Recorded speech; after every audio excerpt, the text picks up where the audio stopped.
ഓണത്തിന് മുമ്പ് നഷ്ടപരിഹാരം ലഭിക്കുമെന്ന ഉറപ്പിൽ ഇടുക്കി അടിമാലി ലക്ഷംവീട് മണ്ണിടിച്ചിൽ ദുരിതബാധിതരുടെ സമരം താൽക്കാലികമായി അവസാനിപ്പിച്ചു. 51 ദിവസമായി പഞ്ചായത്ത് ഓഫീസിന് മുന്നിൽ തുടരുന്ന സമരമാണ് റവന്യൂ മന്ത്രിയുടെ ഉറപ്പിനെ തുടർന്ന് അവസാനിപ്പിച്ചത്. അർഹമായ നഷ്ടപരിഹാര തുക ലഭിച്ചില്ലെങ്കിൽ സമരം വീണ്ടും തുടങ്ങുമെന്ന് സമരസമിതി മുന്നറിയിപ്പ് നൽകി. അടിമാലി ലക്ഷംവീട് നിവാസികൾ പുനരധിവാസം ആവശ്യപ്പെട്ട് ഗ്രാമപഞ്ചായത്ത് ഓഫീസിന് മുന്നിൽ നടത്തിവന്ന സമരത്തിനാണ് താൽക്കാലിക വിരാമമായത്. ശക്തമായ മഴയും പ്രതികൂല കാലാവസ്ഥയും അവഗണിച്ചായിരുന്നു 51 ദിവസമായി സമരം.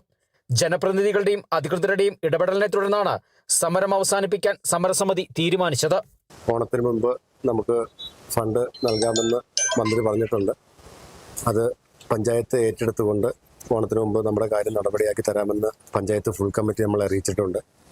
അവരുടെ അഭ്യർത്ഥന മാനിച്ച് നമ്മൾ താൽക്കാലികമായിട്ട് സമരം പിൻവലിക്കുകയാണ്. ഇതുമായി ബന്ധപ്പെട്ട് ഈ ഓണത്തിന് മുമ്പ് നമ്മുടെ ഫണ്ട് കാര്യങ്ങളോ നടപടിയായിട്ടില്ലെങ്കിൽ ഓണത്തിൻ്റെ പിറ്റേ ദിവസം ഈ പഞ്ചായത്തിൻ്റെ തിണ്ണയിൽ തന്നെ ഞങ്ങൾ വീണ്ടും സമരം ആരംഭിക്കും.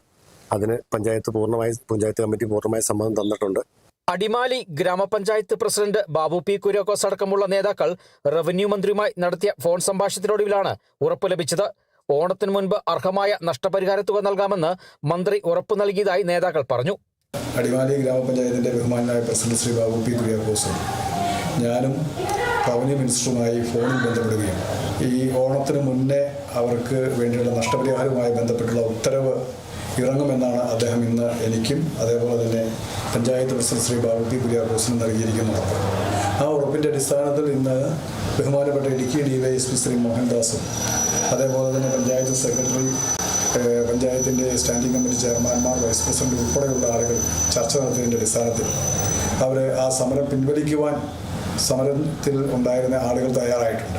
എന്നാൽ ഓണത്തിന് മുൻപ് അർഹമായ തുക ലഭിച്ചില്ലെങ്കിൽ സമരം വീണ്ടും തുടങ്ങുമെന്ന് സമരസമിതി വ്യക്തമാക്കി. Kerala vision news, Idukki.